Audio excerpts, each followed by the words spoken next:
Bom, a gente quer dar boa noite. Estamos entrando na programação mais, a continuação da programação da Semana Internacional da Tireoide 2021.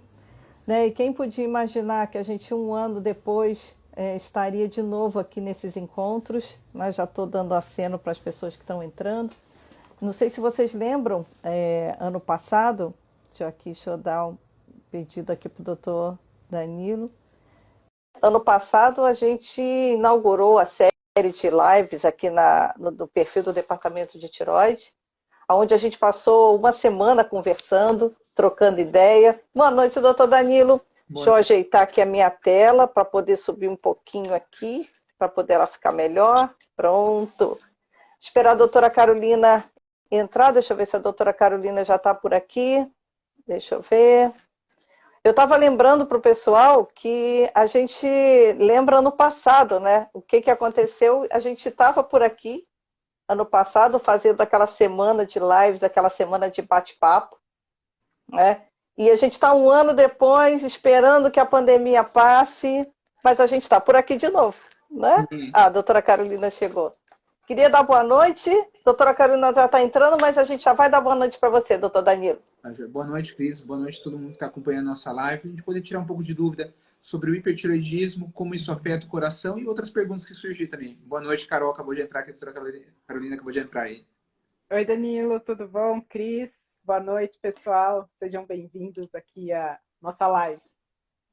A gente estava aqui lembrando, né, que ano passado a gente estava nesse mesmo encontro, batendo papo durante uma semana inteira, achando que seria a última vez que a gente iria fazer isso, mas nada que a gente não possa resolver, não possa encontrar, não possa bater papo. Vou até falar uma dinâmica rapidinha para o pessoal, que é o seguinte: de vez em quando eu vou dar uma baixadinha aqui nos olhos, né, para olhar aqui, porque por trás desse nosso bate-papo nos bastidores, está a equipe que está olhando as perguntas que vocês estão enviando, que vocês estão mandando, e aí eles vão passando para a gente e a gente vai falando. Então, não estranhe se eu der aquela assim, ó, espiadinha aqui, não é colinha não, tá? É só para ver as perguntas que o pessoal vai mandar. Enquanto o pessoal se anima, né, eu vou dando aceno para todo mundo, queria aproveitar e já fazer uma pergunta para os dois sobre essa ligação. A ligação do hipertireoidismo e o coração é complicada, dá para levar, é desesperadora, né? Então, eu queria que vocês começassem a falando sobre essa ligação dessas duas coisas. Ladies first, doutor Danilo? Claro, of course.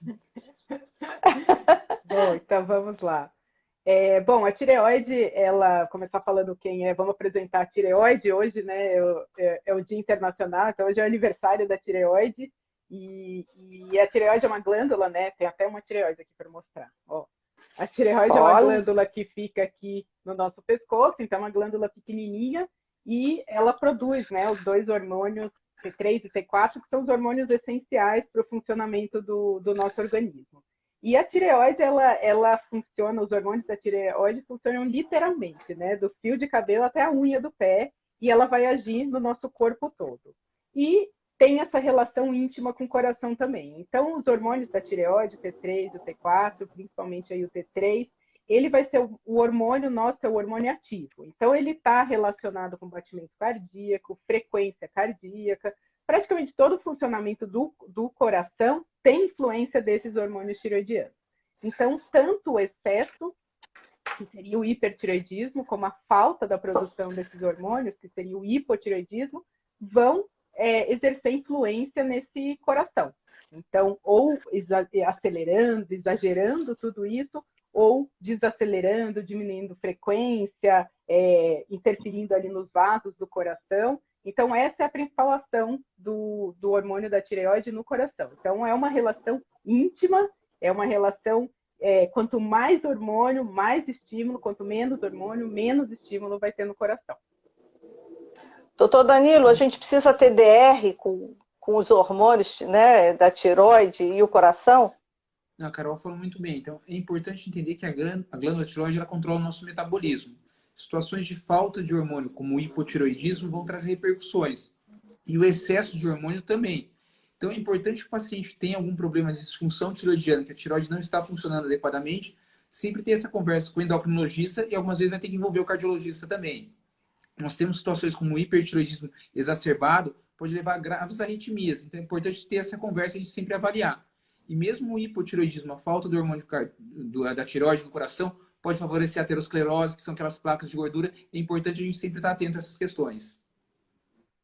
Agora, invertendo a ordem, existe alguma forma de prevenção ou apenas acompanhamento? Aí eu vou jogar para o doutor Danilo para depois eu jogar para a doutora Carolina. Então, a gente tem as principais causas de disfunções da tireoide, tanto o excesso de hormônio como o hipertiroidismo, com a falta de hormônio, o hipotiroidismo, são problemas da autoimunidade. A autoimunidade é uma condição que você já nasce com essa predisposição e fatores ambientais, como a mulher tem mais risco de ter doença tiroidiana, a gente vai envelhecendo, aumenta a chance de ter doença da autoimune da tireoide, o estresse que a gente está vendo nessa pandemia pode ser fatores desencadeantes para acontecer a doença autoimune naquela população que já tem a suscetibilidade genética para desenvolver.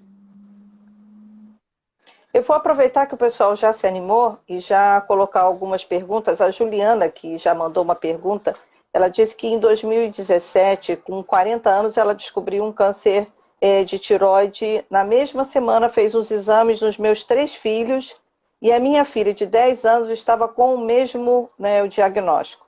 E fizemos a ATT com uma semana de diferença. Existe essa questão de hereditariedade para esse tipo de problema? Talvez seja essa a dúvida dela.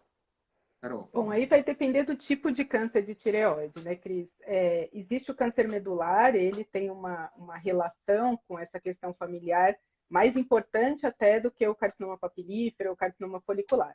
Claro que a gente sabe que existe a forma familiar desses carcinomas, mas é mais raro. Como o carcinoma papilar ou o carcinoma papilífero ou folicular, ele é um tipo de câncer bastante frequente. Então, às vezes pode ser coincidência, mas no caso dela, como teve uma filha que apareceu até bem jovem, precisaria investigar outros membros. Quando a gente tem 3 membros de primeiro grau seria pais, irmãos ou filhos com esse carcinoma de papilífero de tireoide ou folicular, aí sim a gente poderia caracterizar como uma forma familiar. Doutor Danilo, quer completar alguma coisa? Eu acho que pela legenda que está aparecendo, Carol, ela teve um carcinoma papilífero. Então, provavelmente essa forma que a Carol falou, não é a forma mais frequente, mas tem essa condição. E geralmente o carcinoma papilífero é um câncer de evolução benigna, assim, geralmente bem tratado, uma cirurgia inicial bem feita, bem realizada. O prognóstico do paciente é muito bom, principalmente os pacientes mais jovens. Ela fez um comentário que aí eu acho que dá para emendar uma outra pergunta, né? A gente não aborda muito essas questões em crianças e adolescentes, né? A gente tem uma abordagem sempre maior em adultos. É porque realmente a frequência é maior, quase a frequência não é assim, é insignificante, vamos ver, dizendo em números, né? Em outro tipo de idade, né? Existe uma idade mais propensa para problemas em relação à tireoide? Essas doenças da tireoide, hipotireoidismo, hipertireoidismo, acabam sendo numa idade um pouco mais avançada, não é tão comum na infância, apesar da gente encontrar hipotireoidismo, hipertireoidismo e câncer de tireoide em criança, nódulo de tireoide, tem, mas não é tão comum. O adulto, como tem um rastreio maior, né, tanto através de exame de sangue, pesquisa de anticorpos e até ultrassom de tireoide acabou entrando no check-up do adulto, a gente também tem muito mais diagnóstico. A gente sabe que a chance de aparecer, como o Danilo já falou, um nódulo de tireoide de uma pessoa mais velha é muito maior mesmo. Então, acaba aparecendo mais mesmo do que na criança. Mas eu concordo, eu acho que, quem sabe, até o tema para a próxima campanha, a gente abordar a tireoide na infância aí, porque eu acho que realmente é um tema que não se discute tanto. Tem muita gente que não imagina que criança já pode nascer sem a tireoide e com hipotireoidismo. Tanto é que é um dos exames que a gente coloca, que é o teste do pezinho. A gente avalia o hipotireoidismo neonatal no bebê. Então, criança já pode nascer com hipotireoidismo. Então, quem sabe aí, eu acho que a Patrícia está aí assistindo a live, então, Patrícia, fica a dica aí, quem sabe a gente aborda na próxima campanha tireoide na infância. Antes do complemento do doutor Danilo, queria aproveitar e dar boa noite, porque agora, quando aparecem 3 pessoas na live, a quantidade de texto que aparece agora aqui na telinha, ela diminui, né? Mas então a gente está acompanhando, está monitorando, tá por aí. Completa aí, doutor Danilo. Eu acho que a Carol tocou num ponto bastante importante, sim, não são doenças comuns na infância, mas eu destacaria, tem o hipotireoidismo congênito, que ele é rastreado pelo teste do pezinho. É uma situação rara, não é frequente, e a gente tem que fazer esse diagnóstico precocemente. O retardo no diagnóstico pode trazer consequências perpétuas para a vida da criança. Então é importante a gente estar atento, a gestante, quando tem o filho, fazer o teste do pezinho, checar o resultado do teste do pezinho, ver se está certo. Quando não tem alguma alteração, a gente sempre está atento a isso. Eu destacaria esse ponto. Bom, para aproveitar e informar para o pessoal que o tema que é o contrário, vamos dizer assim, que seria o hipotireoidismo e o coração, está numa entrevista com o doutor Danilo lá no canal do departamento no YouTube. Quer dizer, vocês têm aonde vocês precisarem e ele vai entrar no IGTV também amanhã aqui para vocês poderem acompanhar essas questões. O que acontece com o organismo, né? Quais são as reações que a pessoa pode sentir e dizer assim, gente, tem alguma coisa errado e eu não sei o que é. Porque, aliás, atualmente tem um monte de coisa errada que acontece, né? Que a gente, às vezes, até a gente deduz algumas coisas que não acontecem. Então, assim, como é que o paciente pode buscar aquele problema? Se ele vai, é uma consulta regular que ele descobre, ele começa a sentir mal, a tireoide funciona mal antes e o coração depois. Queria que vocês ajudassem o pessoal a entender como é que é essa linha de comportamento do organismo em relação ao coração e à tireoide, no caso do hipertireoidismo. Bom, então vamos voltar a falar aí do hipertireoidismo. Como eu coloquei lá no comecinho, o hipertireoidismo ele realmente vai influenciar do fio do cabelo até a unha do pé. Então, a gente tem que se perceber mais, né? Então, a gente acaba que na correria do dia a dia, ainda mais agora pandemia, todo mundo em casa, a gente acaba não se percebendo tanto ou percebendo tanto esses sintomas. Qual que seriam os sintomas do hipertireoidismo? Imagina que é um excesso de produção hormonal e aí com isso a gente vai acelerar o nosso organismo. Então, tem uma agitação. Às vezes o paciente já começa com uma sensação de ansiedade, então às vezes a gente até vê que o paciente começa buscando uma ajuda psiquiátrica. Então ele vai primeiro no psiquiatra achando que está com ansiedade, até fica com aquele diagnóstico de ansiedade, mas na verdade é uma alteração na tireoide que está causando essa ansiedade. Depois pode ter uma insônia, então o paciente tenta dormir e não consegue pegar no sono. Outra sensação que eu acho que é um dos sintomas que primeiro aparece no paciente com hipertireoidismo é a palpitação. Então, sente uma batedeira assim quando está quietinho, de repente dá uma acelerada ao coração, depois para de novo. Então, essa sensação é muito descrita, do paciente estar, de repente, na hora que vai deitar, quando ele está quietinho, que percebe ali, sente o coração um pouco acelerado. Tem pessoas que abrem um quadro com crise de pânico, tem gente que emagrece bastante, então continua comendo e aí consegue perceber uma perda de peso mesmo comendo muito.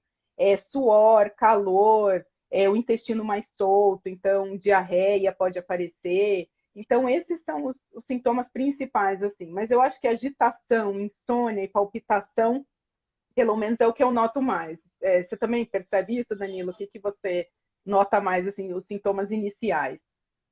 Principalmente os pacientes mais jovens, a gente vê que ele tem essas mais queixas de irritabilidade, dificuldade para dormir, a própria palpitação. O que eu chamaria atenção, talvez assim, essa apresentação, vamos chamar de não clássica, um pouco mais diferente, acontece nas crianças, onde pode ter um baixo rendimento escolar, uma dificuldade de concentração, aquela criança que começa a ir mal, a gente não sabe muito porquê, ou se não no outro extremo, no idoso.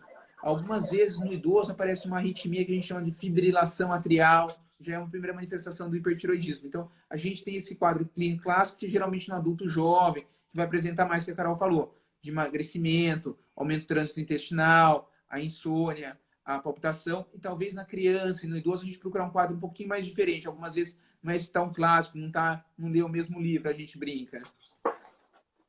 Olha, eu vou aproveitar e dar boa noite para a doutora Maria Isabel Quemoleira, que é também da diretoria do departamento, e que também está com o vídeo de lançamento da campanha, que também está no YouTube, também está aqui no canal, junto com a doutora Patrícia Teixeira, que é a presidente do departamento, e também o doutor César Boguchevski, que ele adora que pronuncie o nome dele certo, então a gente tem que treinar, hein? Que também está ali nesse vídeo fazendo o lançamento da campanha, né, com a SBEM Nacional, através do departamento. Então, aproveitei esse break das perguntas só para colocar aqui e já chegou a pergunta. Paciente com Graves compensado, uso de Tapazol há 5 anos. Últimos trabalhos negativos, possui insuficiência óptica em programação de troca valvar. Nossa, é bem técnico essa aí, hein, gente? Uso futuro de varfagina interage com Tapazol? Nossa, bem técnico, chegou lá no fundo. E essa eu vou deixar com o Danilo, que o Danilo é o rei do Graves. O Danilo é o que já publicou muita coisa em relação, né, Danilo, dose baixa junto com o Romaldini, dose alta de Tapazol. Então, fala aí, Danilo. Cris, cara, obrigado pelos elogios. Assim. Mas o que eu acho que a gente pode, a mensagem talvez assim, o hipertiroidismo, ele tem várias etiologias. E a doença de Graves, escreve Graves, é uma das etiologias talvez a mais frequente na população do mundo e no Brasil não é diferente disso. E para tratar essa doença, a gente tem 3 possibilidades. Todas as possibilidades têm pontos positivos e pontos negativos. O uso das drogas antiroidianas é o metimazol que você comentou, ou uma outra medicamento chamado propiltiracil. Uma outra possibilidade é o uso da radioiodoterapia. A radioterapia se faz um exame e um procedimento na medicina nuclear, usa-se o iodo radioativo para destruir a glândula tireoide. O indivíduo passa a ter hipertiroidismo, ele passa a ter hipotiroidismo. E, por fim, o menos empregado é o uso da cirurgia. Você faz a remoção cirúrgica da glândula tireoide, a tiroidectomia. Os 3 pontos, as 3 modalidades terapêuticas têm pontos positivos e negativos. O que eu acho que a mensagem fica é talvez individualizar o tratamento. O paciente, o médico, os familiares vão conversar com o seu médico para poder individualizar, ver o que é melhor nesse caso, entendeu? Se é a suspensão da medicação, se optar por um tratamento definitivo, tem que avaliar as comorbidades, quais são as outras doenças que o paciente em questão tem. Não sei se a Carol quer complementar alguma coisa nesse sentido, Carol, fica à vontade. Eu acho que o tratamento da doença de Graves, né, mudou muito, né, Danilo? Eu acho que antigamente tinha uma regra muito clara, né? 2 anos de Tapazol, passou disso, você já tem que ter um tratamento definitivo. Hoje a gente sabe que é muito mais individualizado o tratamento. Depende da idade do paciente, da intensidade desse TRAB, né, que é o que causou o hipertiroidismo. Hoje a gente fala muito em individualizar tratamento. Eu acho que deve ser até difícil escrever um guideline falando, então agora, a partir de agora, porque é muito individual agora o tratamento.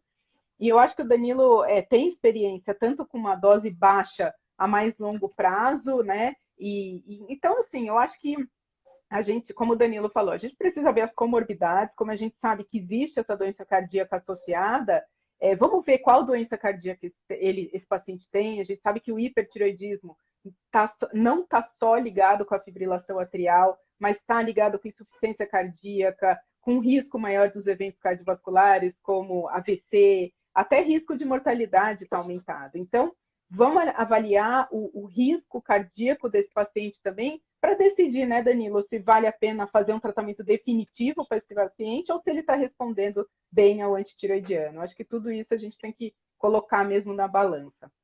Perfeito, Carol, falou assim. Aproveitando, vocês dois falaram de uma questão que tem sido frequente em evento, em debate, que é tratamento personalizado, individualizado, né? Não é uma coisa padrão, por isso que cada vez os guidelines ficam mais difíceis de serem produzidos. Qual é o tipo de sensação que o paciente tem quando ele começa a ver esse tipo de comportamento? Porque a gente vê que quem tem problemas de disfunção da tireoide já fica ansioso, né, por si só, né? Às vezes nem sabe que o problema é da tireoide.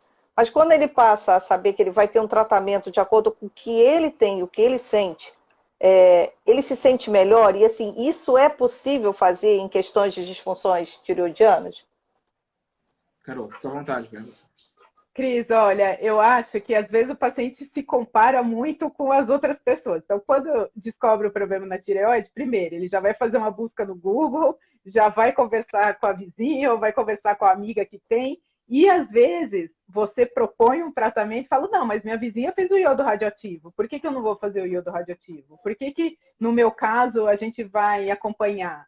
e a sei lá, minha vizinha tomou o propiltiracil, por que o meu é o metimazol? Então, eu acho que quanto mais a gente explicar para o paciente e ele entender, ele vai, primeiro, aderir melhor, né? A adesão desse paciente ao tratamento é muito melhor, então esse risco de trocar a medicação, porque isso a gente vê na prática. Você prescreve uma coisa, quando vê o paciente volta com alguma outra coisa, porque achou que um tomava, por exemplo, na levotiroxina, um tomava uma marca, o marido tomava outra, então começa a tomar a mesma. Então, assim, eu acho que quanto mais a gente conversar e explicar essa individualidade no tratamento, que cada um tem um tipo de resposta, a aceitação é melhor. Mas tem que deixar muito claro essa questão aí do que o tratamento é individualizado. Eu acho que a Carol tocou num ponto muito interessante. Eu acho que a gente vem mudando, talvez, na medicina, é cada vez mais trazer essa discussão do médico com o paciente que está na frente dele no consultório. Então, eu atendendo, a Carol atendendo e todos os outros nossos colegas que estão vendo a live, é uma decisão individual, que a gente vai ponderar os riscos, os benefícios de cada terapia. Que todas têm risco e benefício. E a gente ponderar isso e tentar escolher junto com o paciente qual o melhor caminho, qual a melhor estratégia para tratar a doença do paciente. Isso não vale só para o hipertireoidismo, vale para qualquer doença que a gente tenha, né? Inclusive, chegou uma pergunta, que já que a gente está falando de tratamento, medicamento, ó, haverá uma duração máxima para o uso do Tapazol? Eu sou meio suspeito para análise, Carol. Muito do que eu fiz no doutorado, com a doutora Laura, com o professor Romaldini, eu estudei bastante isso. Se você perguntasse isso há uns 10 anos atrás, provavelmente o pessoal ia falar que sim. Hoje eu digo que não. Se o paciente está bem controlado, com doses baixas, não teria nenhuma contraindicação que ele pudesse tomar a longo prazo. Talvez, eu acho que a gente tem que destacar essa live, esse bate-papo, é assim, o paciente precisa controlar o hipertireoidismo. Se vai ser com radioiodo, vai ser com remédio via oral, se vai fazer com cirurgia, tanto faz. O não controle, o paciente ficar com hipertireoidismo descontrolado, mal controlado durante muito tempo, isso vai trazer um prognóstico para ele, isso vai trazer um dano para ele lá no futuro. Então, acho que essa tem que ser talvez a grande mensagem para os pacientes. A gente tem que controlar. A, B ou C a gente vai discutir, mas o controle da doença a gente tem que ter. O controle é deixar o TSH e o T4 livre em níveis normais. Carol, fica à vontade.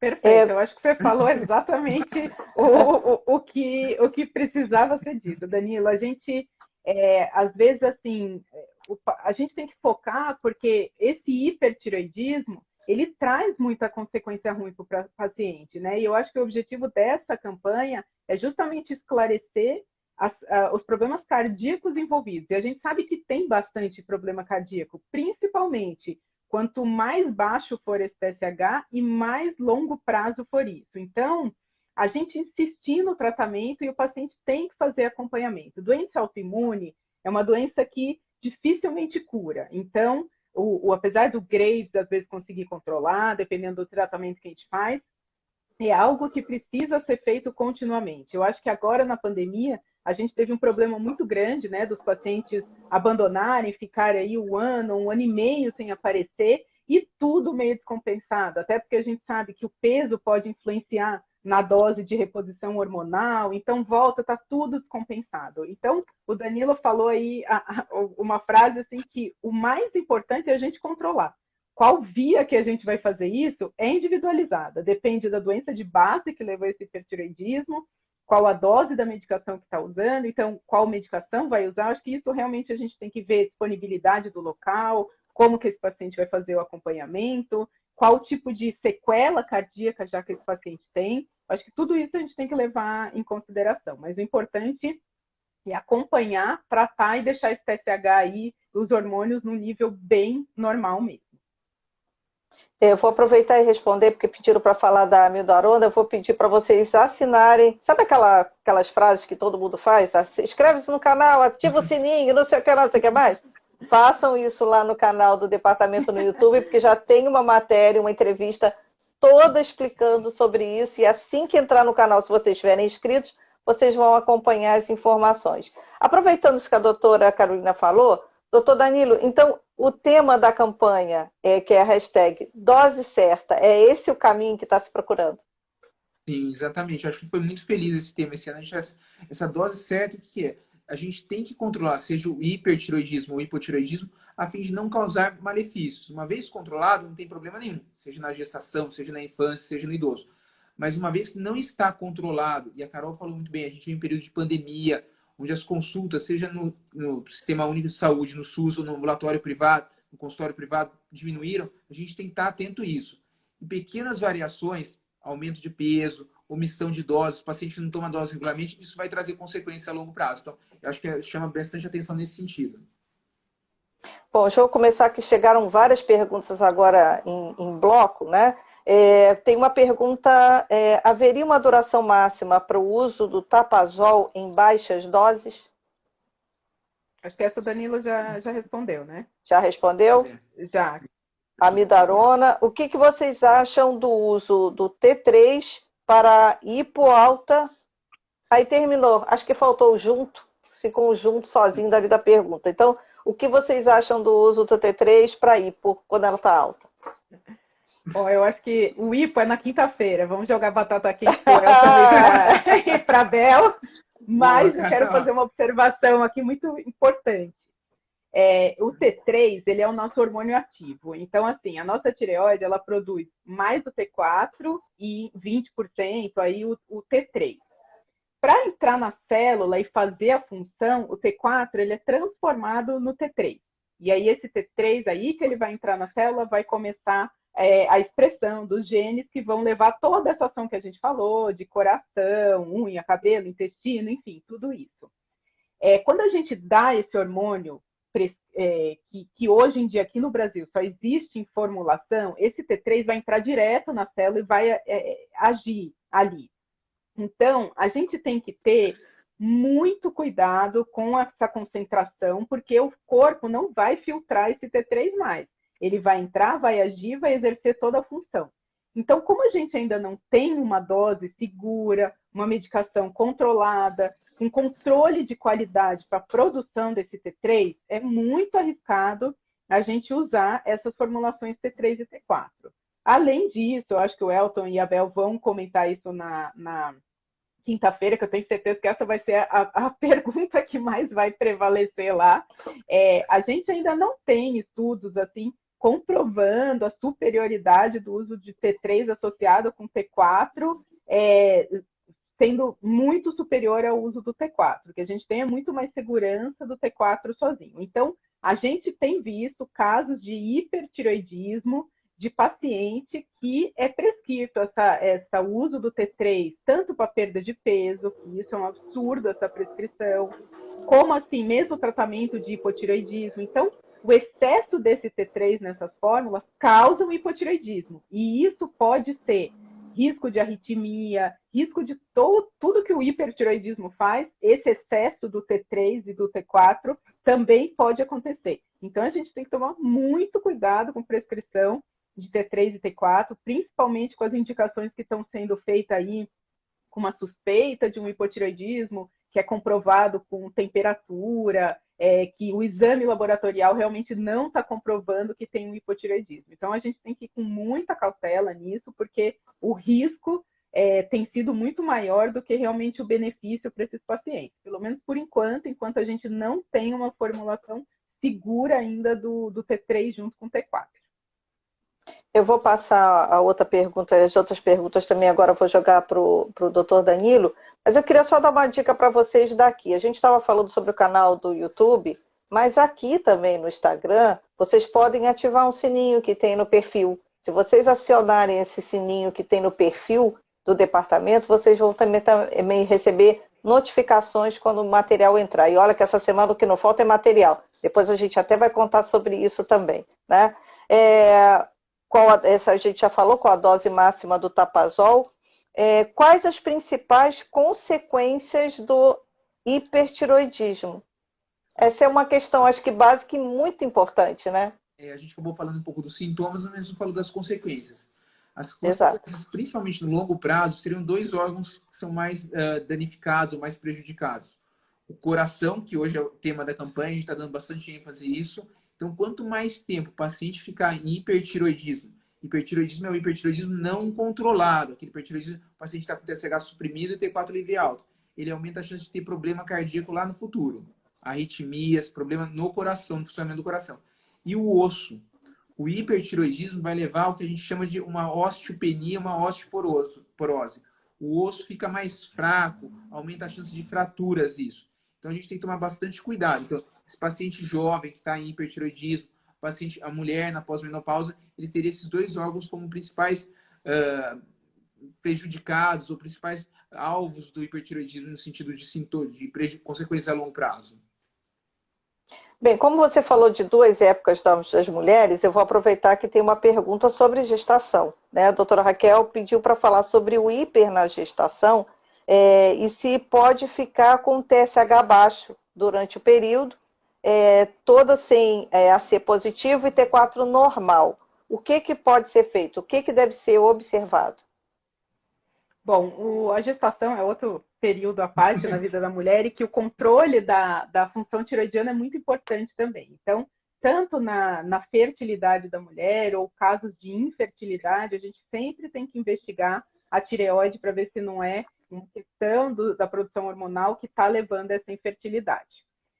Quando a paciente engravida, é muito comum no primeiro trimestre esse TSH estar mais baixo, até porque o beta-HCG tem uma ação ali muito parecida com o hormônio da tireoide, e com isso o TSH pode cair. Então, no primeiro trimestre, se esse TSH estiver muito baixo, calma, vamos ver o valor que está esse TSH, vamos olhar os outros hormônios, vamos ver o sintoma da paciente, porque nem sempre é um hipertireoidismo, ainda mais se ela não tinha nada prévio, pode ser simplesmente a ação do beta-HCG.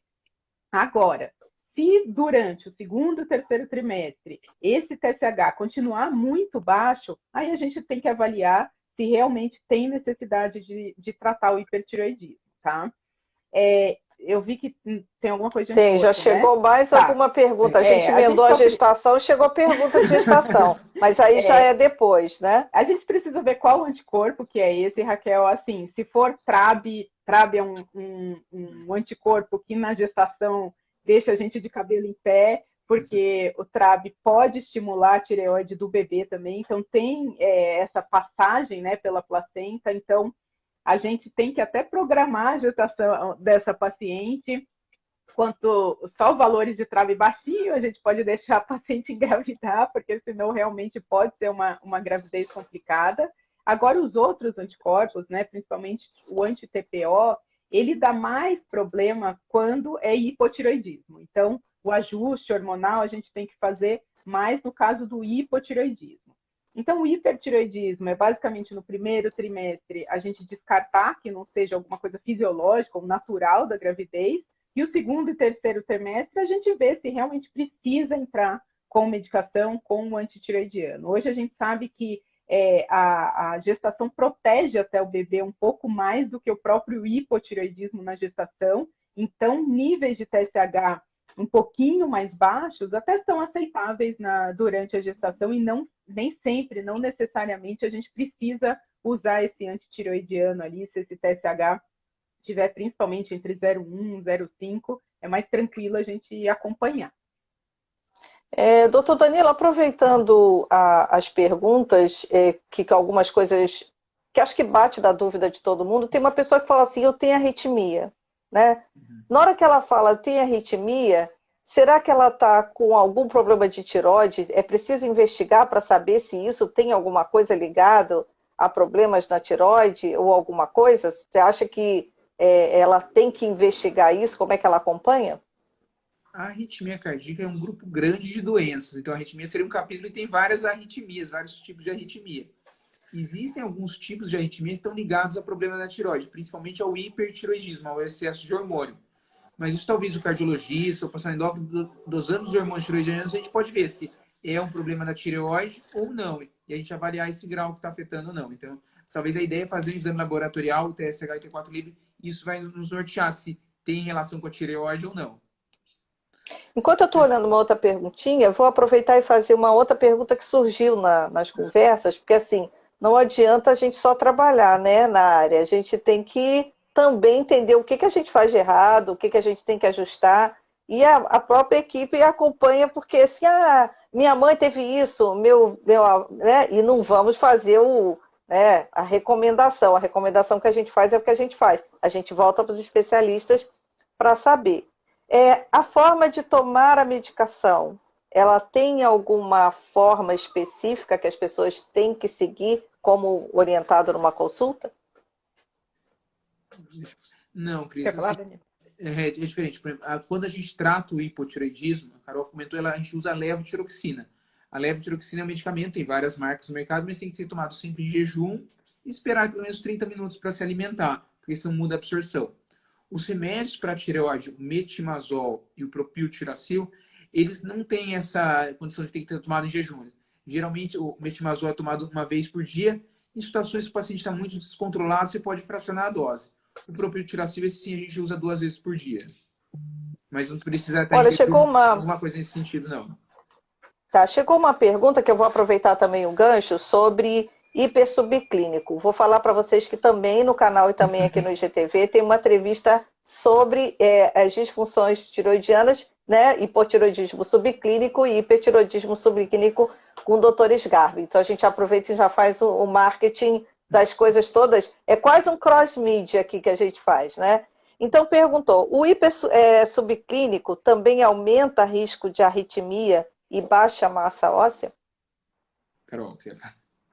Então, hoje a gente fez uma discussão e a gente até discutiu justamente assim, se esse nome hipersubclínico realmente é um nome adequado, porque a gente pode ver alterações sim. Claro que depende de quanto que esse TSH está baixo. A gente divide, né, esse hipersubclínico naquele TSH que está entre 0,1 e 0,5 com T4 livre normal, ou aquele que está menor do que 0,1 mas ainda com o T4 livre normal. Uma coisa é quando esse TSH está muito mais baixo, né? Menor do que 0,1, aí sim a gente consegue ver um risco tanto de perda de massa óssea, como risco de fibrilação atrial, de doença coronariana, insuficiência cardíaca, a gente vê também no hipersubclínico. Só que a gente sabe que quanto mais intenso for esse TSH baixo, maior esses riscos. Então, apesar de chamar hipersubclínico, a gente tem uma divisão aí, né? Entre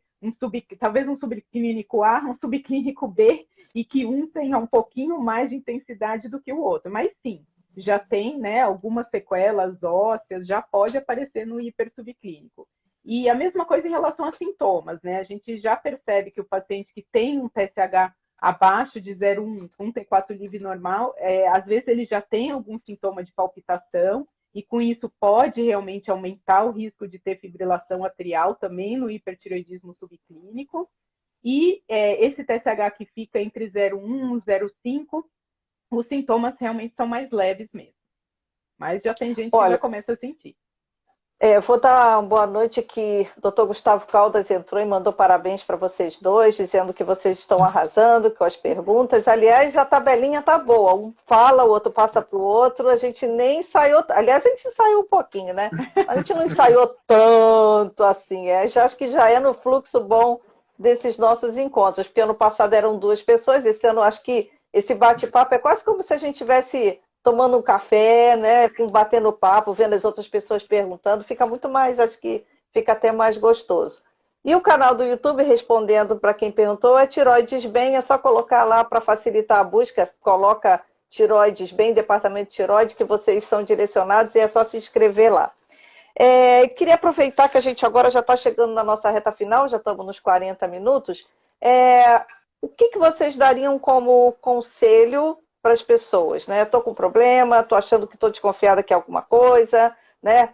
Melhor buscar no Google, vou falar com a vizinha para ver se ela sabe de alguma coisa, né? O que seria melhor aí de conduta nesse momento em que a gente sabe que tem que valorizar tanto a ciência, né? E a opinião dos especialistas? Olha, se o Google indicar um médico bom para avaliar, aí eu acho ótimo ir atrás do Google. Mas se o Google começar a fazer diagnóstico maluco ou começar já a indicar tratamento, aí eu não vou indicar o Dr. Google, não. Eu acho que assim, o mais importante é as pessoas perceberem, principalmente que estão diferentes ao que era antes, que tem alguma coisa que não está bem, e procurar ajuda médica. Eu acho que o clínico geral é uma primeira triagem, apesar de cada vez mais a gente tá vendo os clínicos desaparecerem e mais especialistas, Mas o endocrinologista, a gente faz, né, clínica médica antes, a gente não deixa de ser um clínico geral, até porque as doenças endocrinológicas são todas metabólicas também, envolve o corpo todo. Então, pode procurar um endocrinologista com esses sintomas que a gente sempre discute. Eu acho que dá uma fuçada aí no perfil da tireoide da SBEM. Ali sim tem muita informação verdadeira, informação real. E se estiver procurando isso, procura ajuda médica. O médico vai conseguir interpretar e se realmente não for alguma coisa do endócrino, vai te direcionar. Mas eu acho que essa triagem é muito importante, ou um clínico ou um endocrinologista fazer. Mas vá atrás, porque pode, quanto mais cedo diagnosticar, mais cedo tratar, menos consequência para coração, osso, tudo que a gente conversou aqui vai ter. Doutor Danilo? Eu acho assim, apesar das doenças da tireoide serem prevalentes, o hipo mais prevalente do que o hipertireoidismo, são doenças que têm tratamento, provavelmente não vão ter curas, vão ter que tratar a longo prazo, mas existe tratamento. E uma vez o tratamento realizado de maneira adequada, com um especialista, alguém que conheça a mecanismos, tem uma boa relação médico-paciente, alguém que está ligado às sociedades, isso ele reduz muito as complicações. Então, talvez a grande dica seria isso, procurar pessoas adequadas. Tem o site do departamento, tem as pessoas que têm títulos especialistas, tem endocrinologistas bem informados que possam ajudar isso. E uma vez tratada, o risco de complicação é muito baixo. Então, acho que a gente precisa talvez mandar essa mensagem para o grande público, entendeu? São prevalentes, são doenças sérias. Uma vez não tratada, tem complicações. A partir do momento que tem tratamento, e o tratamento é realizado de maneira adequada, as complicações são mínimas. Bom, a gente até comenta que se vocês colocarem no Google, né, tiroide, nas primeiras páginas, tanto vão estar as informações do Departamento de Tiroide, tiroide.org.br, quanto a Sociedade Brasileira de Endocrinologia, que é o endócrino.org.br. Ou seja, as indicações do Google, nesse caso, estão certinhas, né? Então, a gente não vai... pode apoiar do Google, obrigada, valeu, né?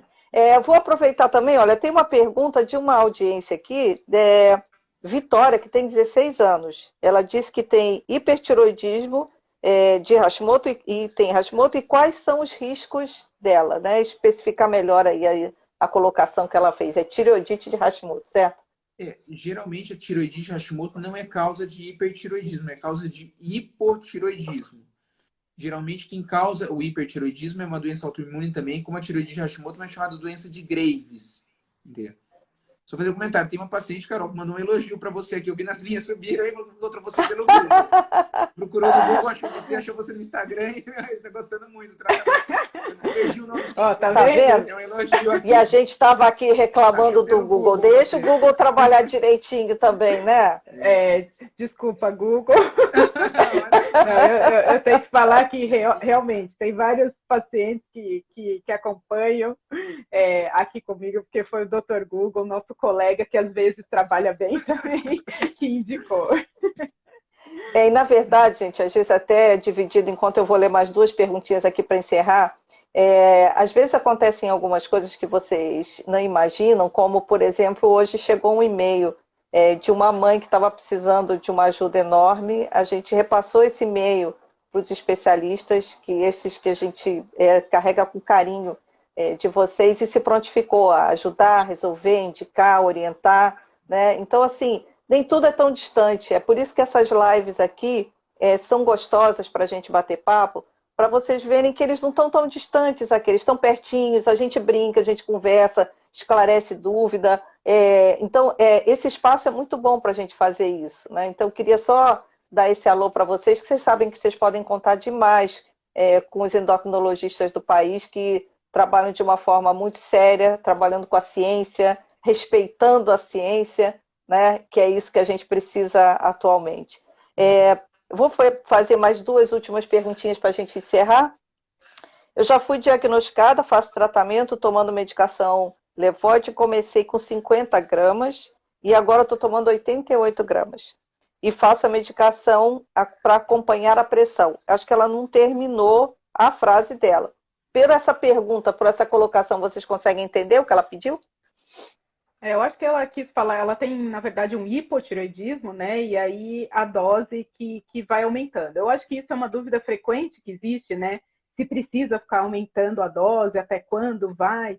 Na verdade, assim, se foi a causa uma tireoidite, né, que é a causa mais comum, a tireoidite de Hashimoto, às vezes realmente a gente começa com uma dose mais baixa, se a doença for progredindo, a gente sim tem que fazer esses reajustes.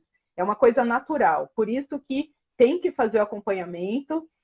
Geralmente o paciente que tira a tireoide ou tratou por iodo radioativo ou cirurgia, esses pacientes a dose acaba ficando mais estável. Mas quem tem tireoidite, essa troca de dose, oscilação de dose é muito comum. Então, tem que fazer acompanhamento sempre, até porque diferentes fases da vida a gente tem que fazer ajustes diferentes. Então, se você é criança, é um ajuste de dose. Se você quer engravidar, a gente tem que fazer um novo ajuste. Quando você estiver velhinho, é outro ajuste de dose. Então, você tem que casar com o endocrinologista, praticamente, porque é um tratamento eterno. Eu acho que, como o Danilo colocou super bem, as doenças da tireoide, praticamente todas têm controle. Só que tem que ter esse acompanhamento. Então, é muito importante caminhar junto com o endócrino, achar um endócrino para chamar de seu e fazer esse acompanhamento. É muito importante isso. Olha, eu vou fazer então a última pergunta agora para o doutor Danilo, que é em relação, já que a gente falou de novo das várias fases da mulher, exceto no primeiro trimestre da gestação, o Tapazol seria mais seguro na gestação e durante o período de amamentação? Então, talvez a grande questão seja...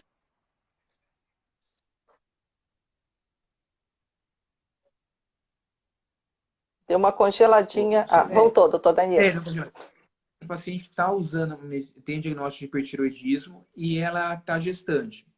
De um modo geral, opta-se no primeiro trimestre da gestação não usar o metimazol, essa droga tiroidiana. A gente usa outra, o propiltiracil. Geralmente, de um modo geral, as doenças tiroidianas tendem a melhorar durante a gestação, a autoimunidade melhora. Então, é muito comum que essa gestante comece com medicamento e consiga tirar durante a gestação. O que tem que estar atento é que depois da gestação, muitas vezes pode ter uma piora dessa doença autoimune. Então, a gente fica atento a isso. Se vai piorar ou não. Essa paciente tem que vir todo mês no endocrinologista. Como a Carol falou, vai ter que casar, principalmente na gestação, vai ter que ver todo mês no endocrinologista. Vai no obstetra, vai no ginecologista. Vai no obstetra, vai no ginecologista. Bom, então a gente está... A Carol falou, muitas vezes o aumentar a dose da levotiroxina no caso do hipotiroidismo não significa uma doença mais grave ou menos grave. Muitas vezes esse é um anseio do paciente, o paciente fica preocupado, olha, eu tomava 25, hoje eu estou tomando 100. Não significa que precisa ser uma doença mais severa ou mais grave. O que tem que é controlar o hipotiroidismo. O TSH está normal, o T4 livre está normal, isso que importa para a gente, é isso que a gente busca. Bom, a gente está encerrando. Provavelmente algumas perguntas ficaram sem respostas, mas aí a gente já avisa para vocês que para vocês guardarem essas perguntas que faltaram, que a gente respondeu muita coisa, chegou muita pergunta, para quinta-feira, quando tiver a segunda live. Só convidando também todo mundo, a gente vai colocar essa live no IGTV e depois vai entrar um vídeo que a gente convidou todo mundo para participar de uma espécie de movimento do coração e da tireoide, que a gente nem imaginou que fosse se viralizar tanto, né? Que era colocar o coraçãozinho aqui com a mão na frente da tireoide. O resultado disso é que a gente já recebeu mais de 300 fotos, umas 400 fotos. Então, a gente acabou que vai escalonar, a gente vai colocar um vídeo hoje e vai colocar um vídeo na sexta-feira. Então, muita calma nessa hora, tá? Não vai ser aquele negócio, cadê minha foto? Eu mandei. Calma, calma, né? É só marcar a gente que a gente vai catar essas fotos, que vocês imaginam o que foi olhar mais de 300 fotos chegando aqui pra gente. Então, dá um descontinho pra gente. E aí, a gente vai entrar com esse vídeo, o vídeo com 300 pessoas que todo mundo resolveu fazer o coraçãozinho e a gente agradece demais essa viralização da campanha. Queria que o doutor Danilo e a doutora Carolina dessem uma boa noite para a gente encerrar. Vai lá, Carol, pode. Bom, então obrigada aí para todo mundo que participou aí com a gente. A gente não conseguiu responder tudo, mas tanto o Danilo como eu, a gente tem perfil profissional, volta e meia a gente bota post lá, então pode colocar. Essa semana é informativa da tireoide, é dedicada para isso. Então, pode colocar bastante coisa lá, que a gente vai tentar também responder o máximo que der. Cris, obrigada. Danilo, foi ótimo a gente conversar. Um beijo para vocês, um beijo para vocês que acompanharam a live. Também. É um agradecimento, agradecer você, Cris, por coordenar isso, a nossa moderadora. A Carol, que é uma expert em live, está sempre fazendo live, manda muito bem no Instagram, no Google também. E assim, acho que, de certa forma, se a gente poder tirar a dúvida do paciente, a gente poder esclarecer passar uma mensagem correta, a gente está cumprindo nosso dever de médicos, na sociedade, então eu estou bastante feliz com isso. Acho que é uma missão cumprida nessa semana que a gente pode se dedicar a isso. Muito gostoso. Bom, então vocês sabem que assim, se por acaso vai acabar essa semana e você vai pensar, nossa, mas eu não consegui olhar tudo, eu não consegui. Calma, calma, né? Ultimamente o que a gente menos quer é estresse. Então vocês saibam que o que vocês consumiram durante essa semana pode ser consumido em matéria de informação, vai continuar no site, vai ficar no canal do YouTube, vai ficar aqui no Instagram. Ou seja, vocês podem, ao longo dos dias, quanto mais vocês se informarem nas fontes seguras de informação, mais resultado positivo vocês vão trazer para vocês e tendo uma melhor qualidade de vida. A gente espera vocês na quinta-feira, na próxima live, no mesmo horário, né, no bate-horário. Sempre às 18 horas são os horários das lives do Departamento de Tireoide. A gente espera vocês por lá. Tchau, tchau. Tchau, tchau, gente. Tá bom. Tchau.